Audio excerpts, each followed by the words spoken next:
मडक्याचं प्रारब्ध सुद्धा एकाच मातीची, एकाच किमतीची, एकाच कुंभारदादांनी बनवलेली मडकी, पण प्रत्येक मडक्याचं प्रारब्ध कसं वेगळं आहे थोडं लक्षपूर्वक ऐका, लगेच कळेल.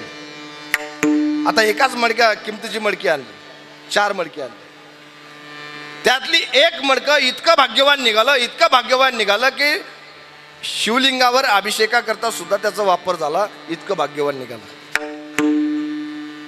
दुसरं मडकं इतकं भाग्यवान निघालं की काल्याच्या कीर्तनाला दही अंडी करता सुद्धा त्याचा वापर झाला, इतकं भाग्यवान निघालं.